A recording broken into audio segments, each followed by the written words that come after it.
Hello, everyone. Welcome to today's RD2RD Live Show. My name is Megan Boitano, and this is a topic I've been really excited to bring to the RD2RD community: online programs, making money online as a registered dietitian.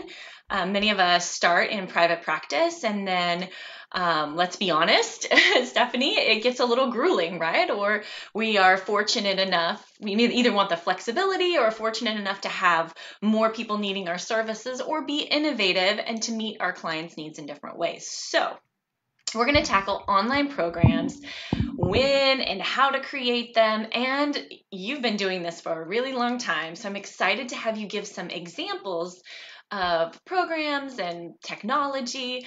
So Stephanie, thank you so much for being here today.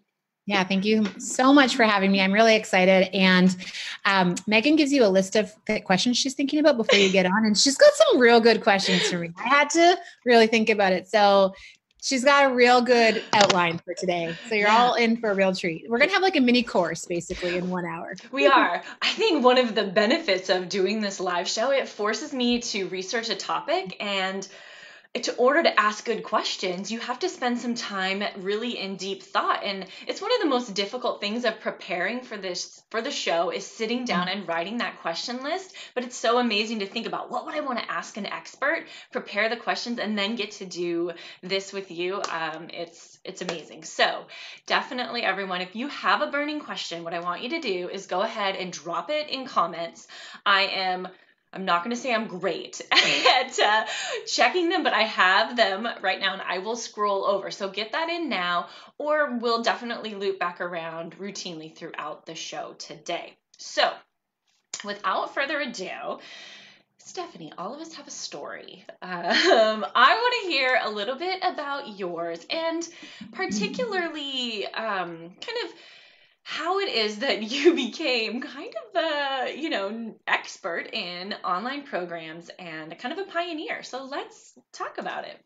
Yeah. Oh, well, thank you. It's nice to, you want to be good at something, right? Like you want to get your thing and you want to be good at it. And here's the thing. Sometimes you actually don't know what it's going to be 10 years from now, right? But you start rolling into things that you love to do. So my story could be like 2 hours long. So I'm going to try to make it real short, but like highlight some interesting parts. So the first thing was I started my career as a dietitian. I couldn't get like a full-time job. I just kind of was getting these mat leaves or whatever. And then I realized I didn't really love community one-to-one work. I kind of thought it was broken. Like I was like, people aren't showing up for my appointments, no shows, late cancellations, no change. So very quickly I was like, I need to just do this myself, that I don't know where that comes from, but I was like, I can do this, and then rolled into it. But what I wanted to do is I wanted to start by helping people with food. So I did culinary school. So I went and did culinary school part-time. I got a part-time job, and then I launched my first practice, which was teaching people how to eat well, but with food in their homes. Why I'm saying that is what's so interesting is you have to just do what you love, because it's going to roll. That's basically what started me on the journey of being an expert in online education programs, which makes no sense. But what happened was I started teaching cooking over and over and over again. And other dietitians were like, hey, how are you teaching cooking? How are you teaching cooking? It was like 2011, 2012. No one was doing it.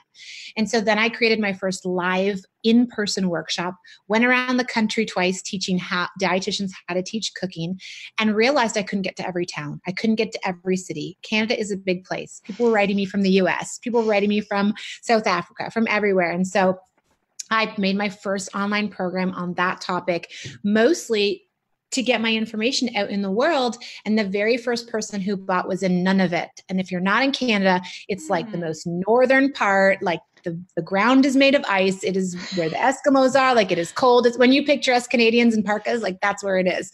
Oh. And so I thought, yes, I'm on to something. And that was in 2013. And so since then, I kept teaching and kept doing things I loved and just tried to figure out the technology along the way. In 2013, we knew nothing. Like I was hiring companies in other countries to build me stuff.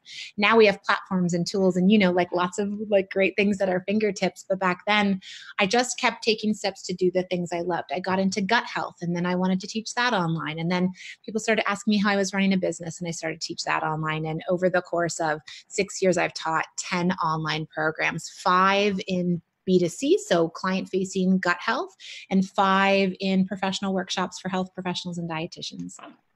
I think I just have to stop because we're talking about back then in 2013. It's really amazing what has happened in the online education space in a mere 5 years. Yeah. I think you look online in general, but that online education is so much different than it was and where it's going. So I'm also really curious to get your thoughts on, I was listening to a couple of your podcast episodes yesterday, your Leverage Practice podcast, and definitely interested to hear some of your thoughts as we later on we'll talk about that. But really great story. And I think some of the points there that stood out about doing what you love, right? You're not creating an online program to, we all want to make money doing things, right? But it was out of necessity and out of passion for the topic. And I think it really starts there. Yeah. That, we always talk about this. Is it a passion project or product, or is it, does it have business? It's got to have this business plan. And I think, sometimes the most amazing things start as, passion. You have to have the passion to bust through all of the things that are going to try to slice you down as you walk through. Yeah. And I mean, that's where I started with the culinary part. And I'll tell you that very quickly, I realized I became a business person, right? We often start with an idea, and that's great. Get started, get out there. But then you have to look at the numbers. You have to see if you can continue to do it. And that is what happened to me. That, yes, I loved going around and being with people in person, but it was a live event with cooking is a real challenge to make money off of. And so one part was, there was a need, there was a gap, there was an audience, but part two was financially, this business was not going to be able to thrive. And so we did go online for a financial reason. And it is part of what I teach when I teach my clients how to do this. And it is also why I did that in my IBS business, was because I loved working with my clients, but I didn't want to work more than 2 or 3 days one-to-one. That's just me. I know we're all different, but for me, I was like, I'm good. This is a lot of work and exhausting. And what else can I do? And that's when I started creating events. And then I put those events online. So a lot of people I meet want to do a couple of different things, and they want to bring an online program or education or whatever it is into their model. And I think that's kind of cool about dietetics. You can do all kinds of things, So let's start there. So let's talk about the why. Why should dietitians consider an online program? Why? Yeah. So it's a good question. And I would say it's not really the fit for everyone. But the first reason is I think that health professionals in general we are educators. We are educating all the time, whether you were uncomfortable with it when you started or not. And so an online program is just another way for you to do group education. You're an educator, you're facilitating, you're teaching. I think most of us really, really enjoy that. So it's a natural fit for so many of us professionally. There's lots of reasons why that you need to sit back and look at yourself and your own story. So some of my clients, they love what they do, but they have this thing they want to teach professionals. So they create this cool professional workshop on eating disorders or pediatric nutrition or how to do billing or whatever. Other clients are kind of similar to me, where they are saturated or at capacity or burnt out with one-to-one, whether that means they're full-time or they're part-time. That's enough. They're exhausted by it and worn out. And so an online program allows you to still take that expertise you have. You pretty much have an online program in your head. We just have to pull it out and take that and just leverage it to create a group education program on the internet, which allows you to make money and work differently and free up some of that time that you're dedicating to all that one-to-one work. So that would be another reason you might want to consider it. Another reason is that if you have an audience that can't afford one-to-one, if you're someone who's thinking of doing accessible, convenient healthcare, this is probably the biggest reason why I do this exclusively now, is just helping people go online, is because the future is accessible, convenient healthcare. It's here right now. And so if you're someone who has this audience that you see people, they either can't afford your one-to-one, or you see a gap in the marketplace where you're like, no one is creating an affordable product in this area, I want to do it. The one-to-many or the group model, especially online, allows you to be able to help more people at a lower price point, and you still have a very profitable business. So those are just some of the reasons. We talk about online programs. So you hear people doing a group program where maybe it's live, or we might tend to think of the classic self-paced online learning modules. Talk a little bit about that, as well as kind of what you see, where things are going, what's working. right now? So I was actually just talking to someone this morning about like, she was like, can you help me figure out which way to go? Can I do this or this? There's 2, right? And I was like, oh, there's more than 2 actually. I have like a minimum of 5 versions, but the sky's the limit of how you create an online education, platform or program. And so, we can have this self-study, this like, I'm 37. So 20 years ago, no, less than 20 years, more than 20 years ago. Anyways, when I was in university, like 15 years ago, we had distance education classes. Remember those? And so I finished my master's, Yeah. And so a long time ago, we had distance ed courses. So those are an interesting model to learn from. And a lot of the research is on that, which is really cool. But so we had these self-study courses. They still exist. They've existed for a long time. Self-study. It's kind of like a book on the internet. So I see that in the health space as we're not going to be able to charge lots of money for those. Those are not a lot of support, 50, 100, 200 maybe dollar courses, especially in the future. They're very hands off.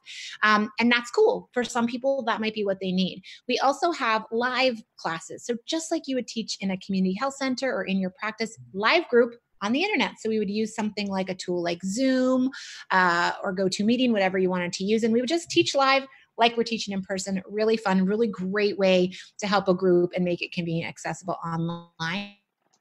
We also have integrated combined models where we take the pre-recorded content and we layer on some either live classes, office hours, that kind of stuff. We also have combined model where you do one-to-one. And some of my clients do this where they add in health education to support the one-to-one. So if you find in your practice you're doing one-to-one, but you don't have enough time to teach all the things, or you really want your clients to get more concepts in, or they only want to pay this much money, but you really want to give them more services. I did this at one point in my IBS practice where we had a 3-month program, but every week they would log in and get an education module so we could help impact them with the information they needed, but our assessments and our visits were shorter, right? They're only so much time. And then we have also kind of different styles. Like we have memberships that might be just based in supportive communities or office hours. Some of them are going to have resources. I'm trying to think about any other models. So those you are brought like up the main ones. But yeah, there's lots of different ways to do it. Combination, right? And I think there's a lot of dietitians who are looking to move into maybe a virtual practice or maybe a part-time practice. So this idea of selling packages, selling coaching with that online element, is that, as far as the timing of it, something you do later? Is it something you go, well, this is part of my business model out of the gate? What's smart? What are the risks there? What have you seen in this area? It's a good question. And I think like a lot of experts who have been running businesses for a while, we would first kind of want to talk about where's the gap. So I always encourage people, whether we're talking about their business or their online program, that we look at the people that they're serving and the problem that exists. And so some of my clients, Megan, like come right out and they're like, I don't want to do one-to-one. I want to teach groups. Can I start my practice and my business and just teach groups? And I think they can. I don't want to tell anyone that they have to spend 3 years doing one-to-one like some of us did. You can just go out and teach groups. But the difference is, this is the most important part, is that you're not going to go out and create a passive income product. You're not going to go out and like write a book or put this like DIY course on the internet if you are just starting your business practice in this area, whatever. I would encourage you to show up and spend a little extra time. Maybe you run the first one live. Maybe you do a different style in the beginning to test that framework, to show up for your clients, to do your program several times before you make it like a complete DIY self-study program. Or maybe you never do it that version. But I think that's one of the misconceptions of like, you have to get some experience before you run an online program.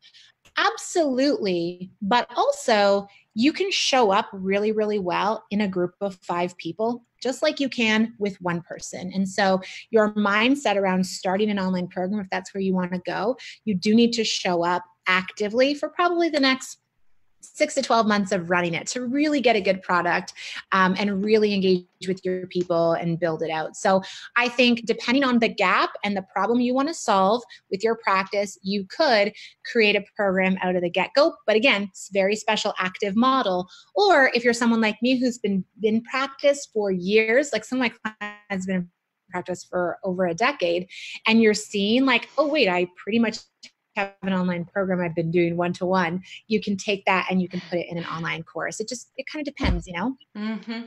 So I think we have some couple questions rolling in, but I guess my thing gets back to, you hear people say, well, I started this group program and I'm not getting, like, nobody's enrolling. It's that whole, it's the online marketing, right? It's the funnel. It's the, I just put my shingle out and random people on the internet are just going to show up and pay me money. Like, that's Yes. kind of a ridiculous idea, right? Yeah. So let's talk about that concept of, okay, maybe I don't already have a thriving, busy one-to-one practice where I'm, have this luxury of all these extra clients, right?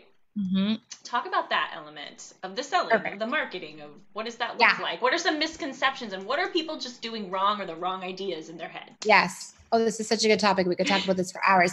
So let me just start by saying I've been there. I had an email list of 5,000 people, all segmented into IBS, and I had a busy practice. And when I launched my first digital program, I had one person buy it. One person bought it. And I was like, what? I have a big email list. I have an active community. Like, why? And so I think that's really important to know, and a misconception that just because you have a big Instagram following or a giant email list, which some people tell us we have to have our email list, we have to have our following, doesn't necessarily mean you're going to make big sales. But that said, if you're going to create any kind of product, you do need to create a little business, a little buzz, a little brand behind it. And so if you're just starting out, then we still want to create that first pilot program or that first beta program, who we're going to launch that to. And so that could be a local launch where you use referral partners, local doctors, local friends and family. That's fine. One of my clients created a private Facebook group. She had just a couple hundred people in it over the first couple of months, and she sold her beta program that way.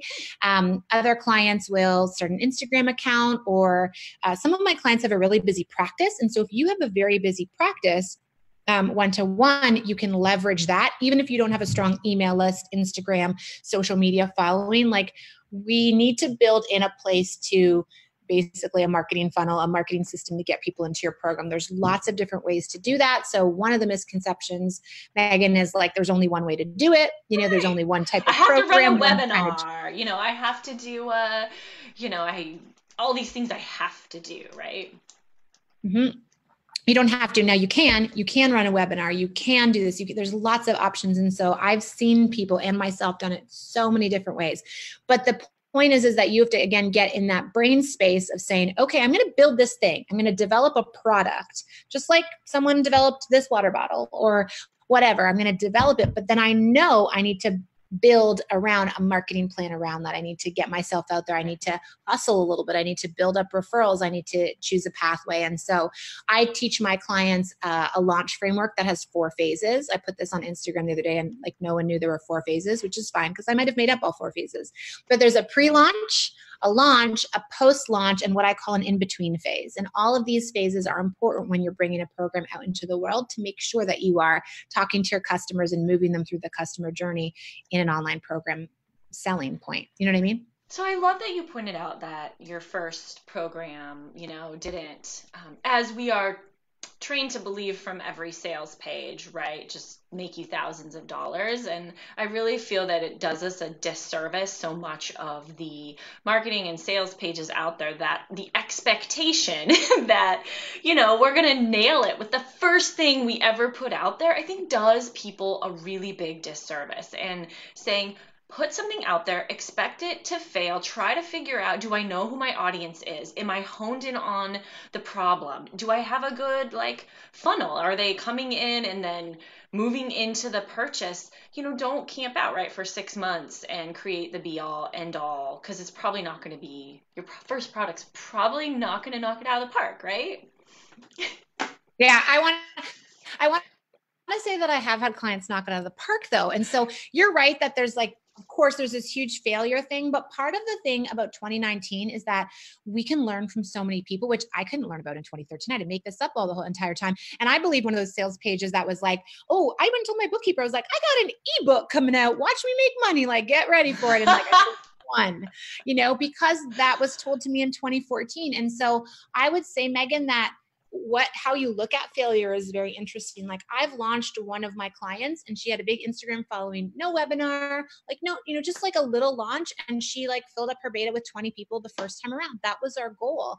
I've had clients create professional training programs that have first run, hit it out the park, enrolled 100 people. And I'm like, whoa, okay, that's a lot of work. Good luck to you. Because the first one, you also, you don't want it to be too big. And so I want to say that I do think that whether it's me helping you or someone else, we're so lucky in 2019 because if you can connect to the right person and see someone who's done it before you, you can shorten that learning gap. And so for some of my clients, like the failure is that one of my clients, the very first day she had 6 people sign up, but then the rest of her launch, the rest of the week, no one signed up.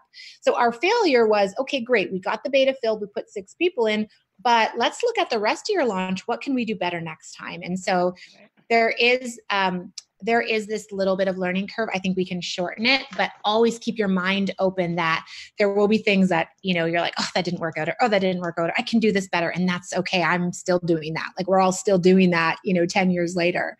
I love that the idea is you're always going to be tweaking and fixing something in your launch. So I like that you talked about the 4 stages of launch. I have so many questions for you. This is going to be extremely difficult for me to stay on track and on pace. So we're talking a little bit about that enrollment. And I think for those of you listening in who have kind of this marketing and selling questions that if we haven't quite dug in where you want, put them in the comments and we will try to answer your specific questions around that marketing and selling, because it's a huge topic and we could talk here for the rest of the day. So if you have something really specific, drop it in. I'll ask that question.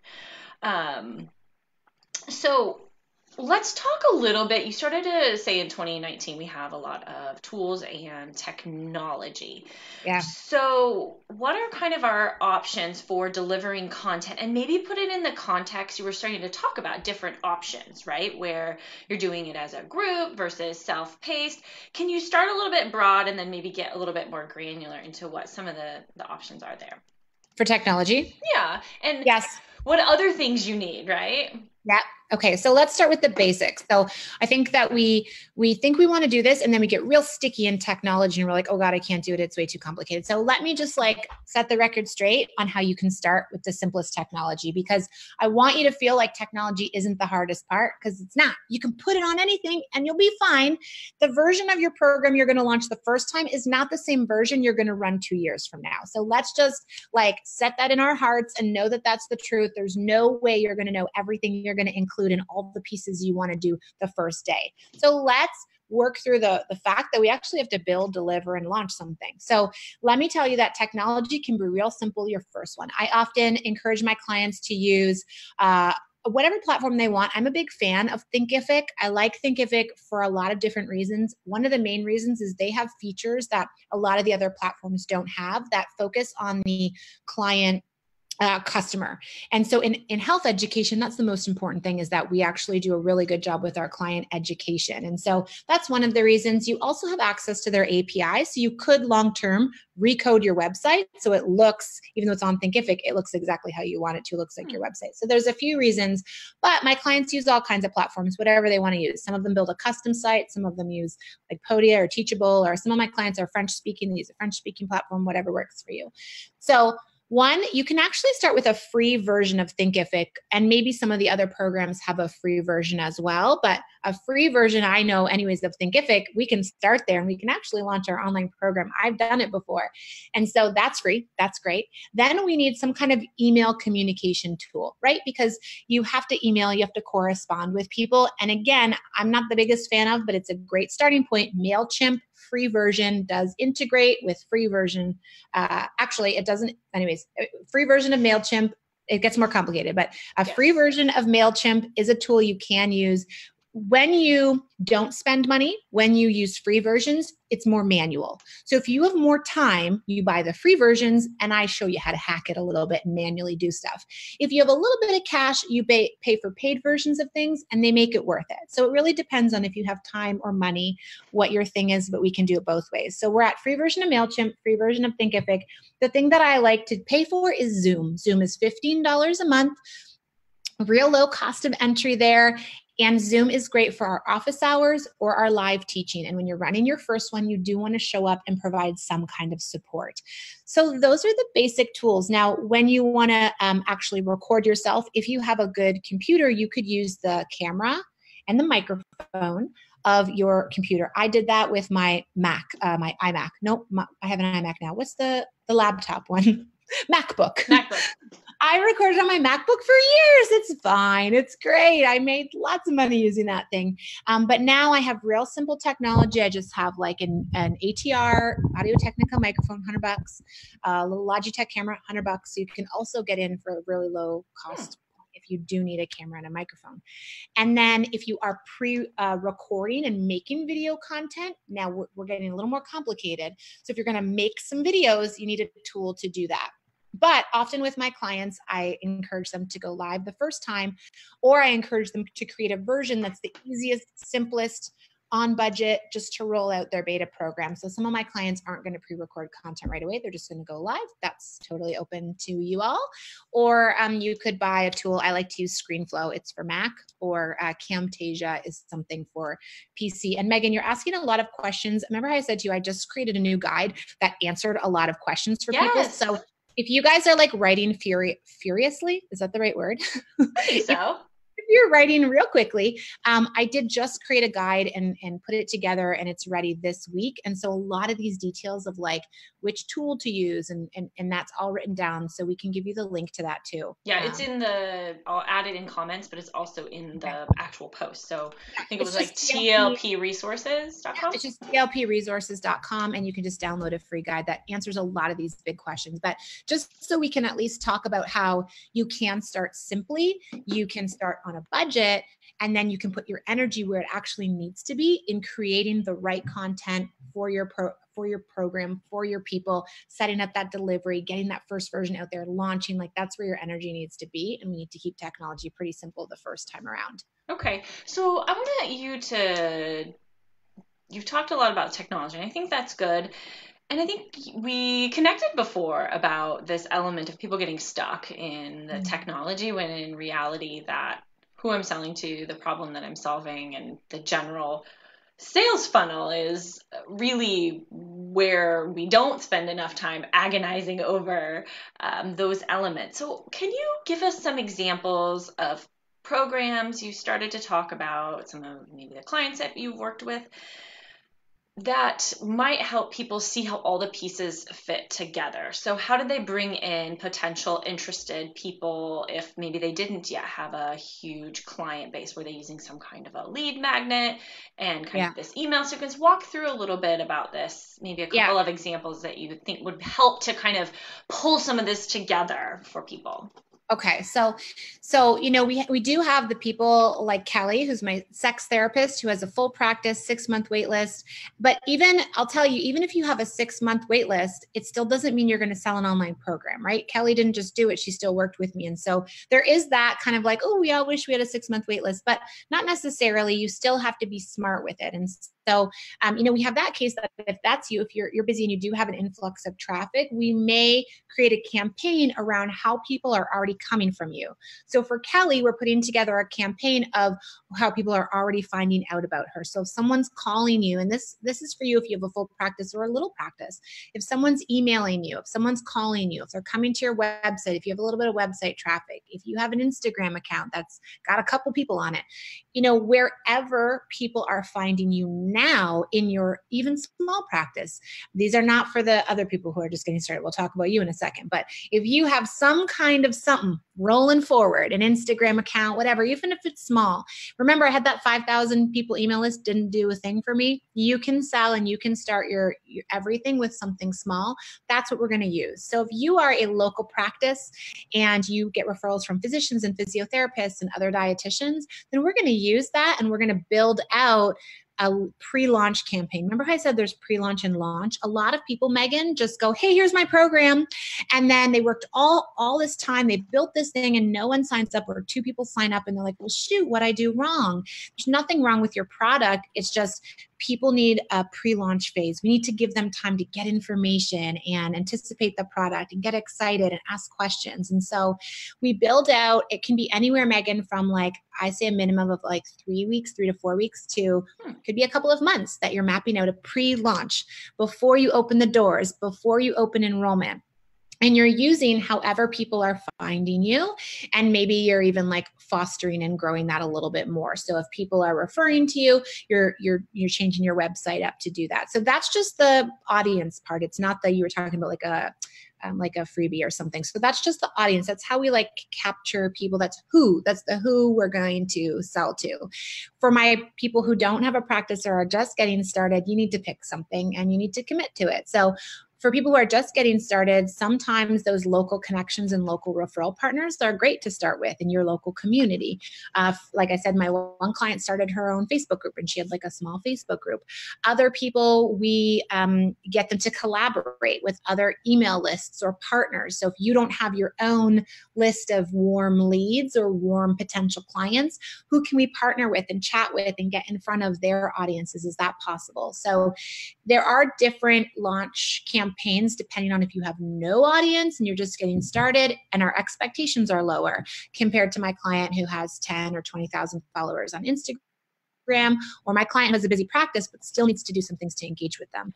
Now, the next phase is what about those people who are blogging or maybe bringing in traffic? They have a practice, but maybe they're using that as one way versus we can use that. So the next stage is like whatever you have. So you're a blogger and you have a website and you're getting some traffic over there. So the next stage is like, now what do we do in pre-launch? Like we know who the people are who we're going to talk to.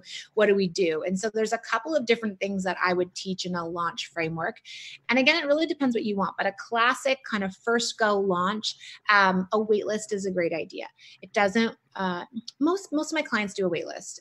So one thing you do need to know about a wait list is you don't want to get your wait list up too early. And if you do get your wait list up too early, like maybe you're saying, Stephanie, shoot, I have had a wait list up on my website for 3 months. What do I do now? That's okay. We can freshen those guys up, but know that the ideal time, if you're thinking through this, to open your wait list up is like a month before your program, because before enrollment opens for your program. So for people who are listening in, the wait list we talk about, is, hey, this is coming, and it allows people to say, yes, I'm interested in more information about that program when it launches. Right.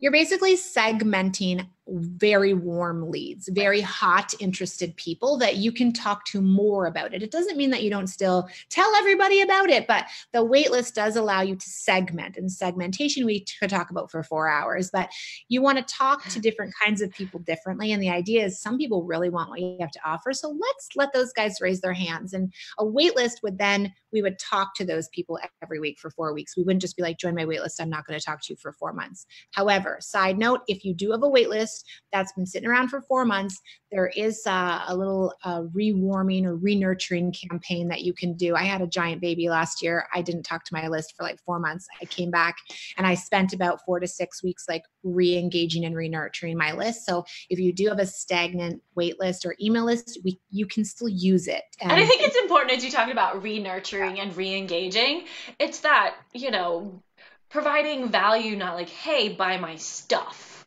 right? Like that's not gonna be the first ball you pitch into them, right? Because they're not gonna hit that. So. No, I mean, it should be like, hey, sorry, I've disappeared for 3 months. Like my email literally was like, hey, I had a baby. Here's the picture of him. He was 10 pounds, 7 ounces. Like, here's where I've been. And so a re-nurturing or re-engagement sequence really, should be honest, like an honest conversation with someone who hasn't heard from you for 3 months, where you're like, hey, here's where I was. So sorry about that. Right. And then value until you then extend an invitation to join a wait list or to enroll in your program. So just a side note for if you do have a stale wait list, no problem. We can work with that. But that's one part of how you were saying, Megan, like, how do we sell? How do we move into the marketing funnel? A wait list can be a component of that. Okay.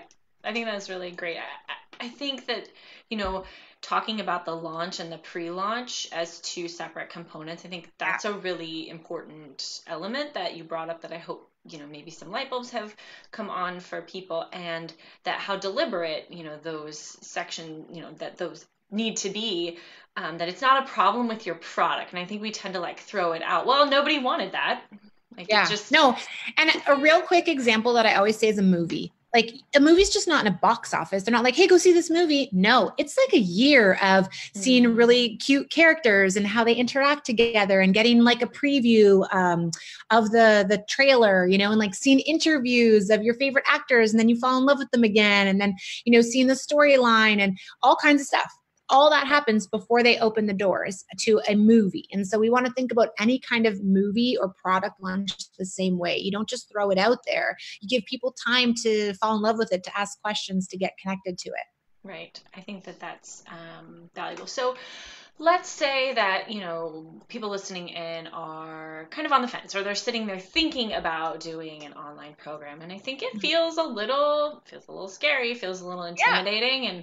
And what are kind of the big three things, if they were going to walk away, maybe even do two, but that they should start doing today to get themselves ready? We were talking before about the audience, the problem. I mean, there's so much we've been talking about. Let's really focus in on the most important ones. Okay. So I have three things. This is what I teach my clients, and it's a little bit has to do with some market research as well. So definitely some homework, definitely some things you can start thinking about. So number one is, what is your vision? Why do you want to create an online program?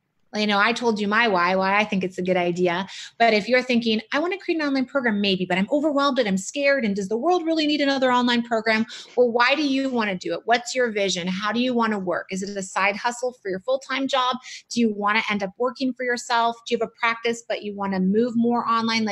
Why? What's your vision? What are we committing to? Because it takes time to build anything good, and it is a learning curve, and it can feel icky at times. Whatever. I have a 1-year-old who just learned how to walk. Do you think, this is the most overused phrase, anecdote ever? But truly, we weren't like, hey man, give up now. We were like, you can do it. So it's tricky, it's sticky, but you can do it. So why are you doing it? What's the vision? Map that out. It's uncomfortable. I know I don't like it, but I did it, and you can do it too. So that's the first thing. The second thing is, like you just said, Megan, like we talked about earlier, is who are the people that you want to serve? And again, niching makes us feel a little bit uncomfortable. We don't want to say no to anyone. So don't think about it like niching. Just think about it like, who are the people that I want to work with the most? Who are the people that really have a problem I want to solve? And then we also, at the same time, and this can come before or after, think about the problem that we want to solve. So where in the world of health, or maybe it's professional development, or maybe it's something else, where is there a problem that needs to be solved? Or maybe there's a problem that there are some solutions for, but there's still some people who are suffering with that problem that need something different. And so if you can go out and I always get my students in my program to do this market research, to spend a couple of weeks chatting with people, sitting and reflecting, understanding where they think there's a gap and where a product, an online program, can fit in and really help people, and then how it fits into their lives and their long-term goals. Then we can say, all right, I'm excited. I'm going to do this. Let's build it. I see where I'm going, because it's a commitment. I don't want you to build something. You get 5 people in, which is a win to me. And then you're like, what I do this for? You're doing it for the 3-year. You're doing it for the 5-year. You're doing it for where it's going to get you. And we just have to commit to it and see it through.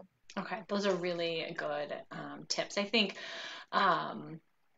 I recently did, as I was doing my own market research for RD2RD, getting in, and I did a small beta of a Jumpstart program where, I wanted to create this online program, right, where it's people can access all of this content to figure out how to sell and how to create their products. And I really stopped myself, right? You were talking about creating an online version, where I'm like, no, I need to do this with actual live people. And what was really interesting is what I thought was going to be the sticking points or the troubles was not. So it actually helped me to create and better understand the customers and have a better idea. So this whole thing of, it's not going to be what you necessarily start with, but there's that value of maybe thinking a little bit smaller. Could you make it a live version? Why, you don't need to record all of those lessons. How can you really fine tune what you think is going to sell? Could you get it out there quicker by doing it, in a different way? So and it's okay to have a great idea. It's okay to have a great idea, but I always say to people, that's not enough. You can't have a great idea and go sell it to people. It's about the people and it's about the problem. So have your great idea, and then figure out how you can get it out there. Maybe some people have heard of an MVP, a minimal viable product. It doesn't have to be, we're a little bit A-type, a little perfectionist style of people. So it's tricky for us, but like, it doesn't have, just know that it will be great. And it's probably going to be great the first version, but you're going to learn along the way with your clients. And that's why we do things like price it a little cheaper than like you might sell it in the future, or, do other things like that for those clients who are helping you through that first version. But it is funny to hear, like, when you do it, you're like, oh, I didn't know I needed to talk about that more, or I needed to add this piece in, or you actually don't really care about this. And it also helps you in your marketing because you hear all the real language and you see successes of these first early clients. Yeah, that was really helpful. So before we wrap up, I want to, if you have specific resources for people, books, podcasts, tools, if someone's really interested in learning more about creating successful online programs, what can they study knowing they're registered dietitians and might study for the next 10 years, right? Because that's what we do. Yeah. Where should they go? Yeah. So I have a couple of resources. And so the thing about me is that I specialize more in the health field. So there's a couple of different people out there teaching like how to create an online program. Where I have expertise is in online health programs or for health professionals. And so I just created the new resource that's a guide, and it's a getting started guide. So it answers your question of like, when is the right time to create an online program? How does it fit into my practice? What tools do I use? Those kinds of questions. And that's at tlpresources.com. You just get your email address and I'll email you the resource, and it's a getting started guide. So there's that if you want the answers to those questions. And then I also have the podcast. So the Leverage Practice podcast, you can find it on iTunes, Spotify, Stitcher, also just at theleveragepractice.com at the podcast section. And it's weekly.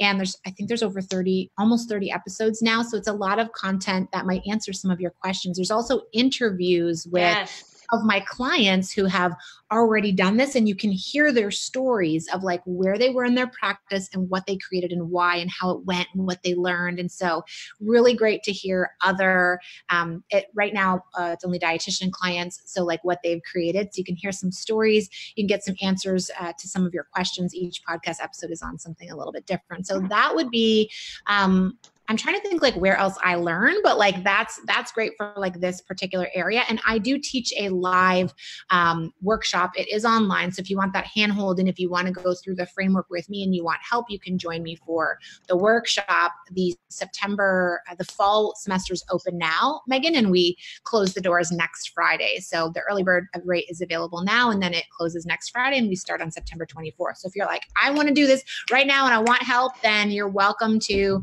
email me, find me on Instagram, message me, and we can chat about it. But if you don't want to go full in there, you're still thinking about it, definitely listen to the podcast or the resources. The other place really, like, I don't learn from anyone in the health space just because I don't think there's a lot of people doing online programming in digital health. And so I learn from my community, from my clients who are launching, and then I read research like a real dietitian. I read some of the research that's going on with online health education. Oh, interesting. That would be a fun topic to do. I have like 7 textbooks on my coffee table. We could get them right now. They're dry. It's dry. It's research. You got to like get in the headspace and drink your coffee and like work through it. But it's interesting to learn from so that I can support people with more content and help you guys like figure out how to use best practices in online health education so people can get results as well. You want to sell the program, but you also want people to get results so that it continues to be successful. They tell more people. Yeah. So I'm not going to forget questions. For those of you who are screaming at your computer saying, Megan, you haven't looked at the question list. I heard you. I could feel that. I could feel it coming through. Someone had a question about using interns to create content for online courses. Thoughts on that? Yeah, I think it's great. So I actually ran an intern program for 5 years. And so I think that our students can get great experience in working with us as long as we build a good experience for them. I'm kind of a fan of not overusing interns and giving them crappy jobs, but like giving them a really useful job. So one of the things is like creating classes or courses is really fun for them. They can do things like do the literature search, like do the research, like pull it all together. They can put presentations together for you, slide decks if you want to do it that way. But the thing that I found found in having students help me do that is I basically have to redo it. So if you're okay with kind of getting some of that background done and you're an editor and you're like, well, this still saved me time, I just moved stuff around, great. I'll tell you, sometimes it didn't save me time. I had to rebuild the whole presentation because they didn't get the topic like I get IBS, man. And so they don't really get it like me. And so where they can come in is some of the research, but where I think that you could bring an admin person, like if you have a VA or an admin on your team or like a student, is in some of the tech stuff. So once you have your content and your outline and you're the expert in that, maybe they could put together some of the slide decks and stuff, but we don't always use slide decks in online education. They can put together maybe some of the resources and handouts. They can build it on the platform. So they can put in the quizzes, they can put in the surveys, they can build out the forms that we're going to insert. They can put together the flow and the layout of the onboarding and stuff like that. So when it comes to kind of putting together the technology and wrapping it all together, I think that's where students, especially if they're young people, they might get the tech a little faster than us. So that can be a great place to use students or interns to help you pull it all together. But be mindful of the other part of it. It doesn't always work out, doesn't always save time, but it could. Okay, that's helpful. Let's see.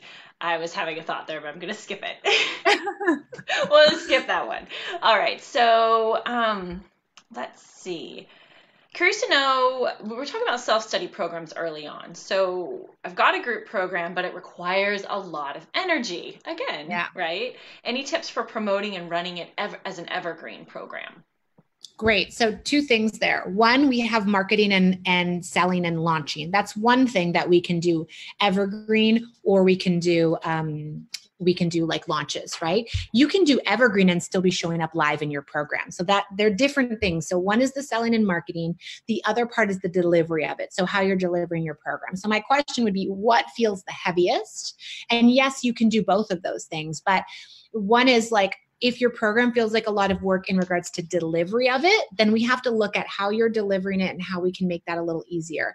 My IBS program has been going for 5 years since the first version. And so my version now is very hands-off, but it's because I did it a bazillion times, put thousands of people into it. And so you definitely can still run a very good program, slightly hands-off, but it's still, I think a good program still requires a lot of really cool automation and technology for engagement and progression tracking and stuff like that, and also a supportive element. So you still want to have people be able to maybe submit email questions or, jump on a group coaching call. So the delivery we can tighten up, and I got lots of sweet moves for that, but like you got to run it a few times to figure out like where are the sticky parts. Can I add in some pre-recorded content for those FAQs? Can I do support a little differently? Like we're enriching and tweaking and advancing our content so we can deliver less, be less involved.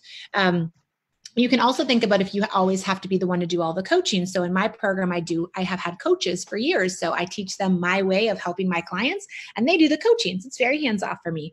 When it comes to Megan, like the selling and the launching, like, can I please do evergreen because this is a lot of work? I want to challenge you and say, do you have processes built out? Because even if you're launching every quarter, like I launch every quarter, even if you're launching all the time, it shouldn't be rebuilding it every single time. We should be actually running a launch, learning from it and saying, ooh, these things worked. I'm going to use this exact copy, these exact images, this exact webinar, whatever, again, but I'm going to try this time and this time because that didn't work very well, right? So we're learning from our launches as we go. So they are less hard. But a launch style does still have you like showing up and being active. If you want to roll it into evergreen, that can work as well. But I want to let you know that evergreen models still launch constantly. They're always running promos, coupon codes. There's a funnel in the background. There's customer support. There's tons of stuff still working there. But you could do that. When I ran my membership, Megan, we built it to $5,000 a month, 250 members, and it got there with a lot of work, but then we had a nice automated webinar that was working well for a while, and then it didn't work anymore, and then we had to do something different. So there definitely are pieces that you can roll in that maybe work for a while, and then you need something different. You need to freshen it up. But if that works too, you still need to get into the launch mentality of pre-launch, launch, post-launch. Some people are going to need to see your launch or your sales page many, many times for 12 months, for 18 months, for 24 months. So you need to have a sales process that still keeps those people in touch. Like if I showed you my data of clients who purchased in 2019, it would blow your mind. Like we had people who have been on my email list for 28 months, 24 months, 19 months. Like it's crazy. And so just because you launch once and people don't sign up doesn't mean that those people aren't going to come along for the next 3 times. And so we do need, whether it's evergreen or launch, sorry, this is such a long response, but we do need a process in place for all of those phases and all of those people. Yeah. One's not less work than the other. They're just different. Different, yeah. They're a process, right? So I think you started out with what feels heavy, and I think that was a really good place to start in talking about, that automation opportunity and fine tuning. Yeah. Okay, so we are going to run out of time here. So, well, sorry. Thanks for having me. This has been so fun. I know we could talk about it for exactly. I think the last little question was around legal things, and I think for online programs, it's important to think about what disclaimers you need. We are a health professional. Any specific elements that, because you specialize in health professionals, that you want to point out here. Absolutely. So I recommend that you build an onboarding process. So it's not just like, hey, here's week 1, but there is a before we start section that has a lot of different components in it. And one of them would be a consent form. Just like in a one-to-one practice, when you see a client, you would have them kind of read the terms of service, maybe the refund policy, like those kinds of things. You like, this is not a doc. I'm not a doctor. This is not, medical. Well, that's a good point. So the terms of service definitely is going to have any details you need them to have. And I know we all want to save money, but this would be a great place to pay a lawyer. Like a great place to put money. Like use my free technology hacks and a $15 Zoom account, but pay a lawyer to give you a doc that's going to cover your bases and protect you. And so a nice terms of service in your online program of, what you're not and what, that's important in the onboarding sequence.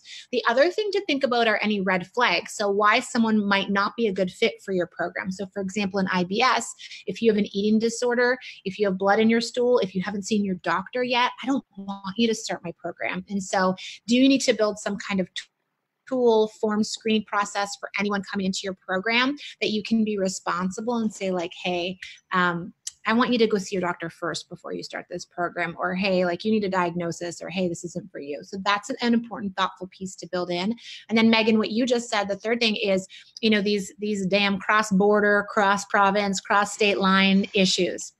So again, a great conversation to have with your lawyer. I actually have a podcast coming out in the next couple of months with my lawyer.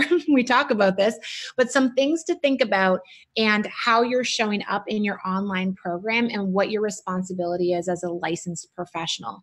And how you go about that is really up to you. There's a lot of little sticky gray areas when it comes to that, but part of it could be, I think you were kind of mentioning, Megan, like in this program, I am not your dietitian, I am your coach. Like some people decide to go that way because then they're maybe not practicing dietetics. Not going to say that's good or bad. I'm going to give it to you and your lawyer. But, these are some things that you want to think to when you are providing an online program. Is it going to be just within your state or just in the states that a licensure is okay or there's no licensure? Or how are we going to go about doing that? So it is a nice, thoughtful thing to build in. Yeah, I think you said, like you mentioned, hiring. I mean, I had a call with my attorney this week as well. So they are people that, when you run a business, there's some costs that you can't avoid. And they really, I think it's money well spent for me, knowing that I have terms and documents and things that are specific to my business. Well, do you want to spend like $2,000 on a lawyer now or $20,000 on, a legal disagreement in the future? Because I think that's where we're headed. Like, unless nobody sees you doing this little thing in the corner, which is fine for like a little bit, but as you grow, we have to protect ourselves. Correct. This was awesome. We went a little bit over, which shocking. I know this is a great topic. People really appreciated your thoughtful feedback. Lots of thank you. So Stephanie, thank you for coming on the live show. Definitely check out the guide for online programs that you can find a link in the post. I'll also add it in comments, but it's TLP, the Leverage Practice Resources.com. And don't forget, if you're jazzed up, Stephanie's program is open for enrollment now. So she's a great resource that's really, as a dietitian, gets us. There's a lot of people out there with tools and resources around creating online programs, but not always for dietitians, for health professionals. So thank you for what you do. Yeah, and please subscribe to or listen to the podcast. Like the podcast is just this like show that comes out every week. That's just, I'm getting great feedback from it. Yeah, So, I really enjoyed it. I like the story. You know, like the NPR podcast, How I Built This? It kind of love had it. this So fun specific. element of how I built this online program. And it's just fun to hear because oftentimes it isn't what we think it is, right? It comes out differently. So thank you for everyone tuning in. We'll be back in a couple of weeks. We're going to, I need to get the next set of events. I have all of the live shows booked out through the end of the year, but none of them up on Facebook as events. So I am a little behind, but stay tuned. You'll see those coming out soon. All right. Thanks everyone for being here. Thank you, Stephanie. You're welcome. Thanks for having me.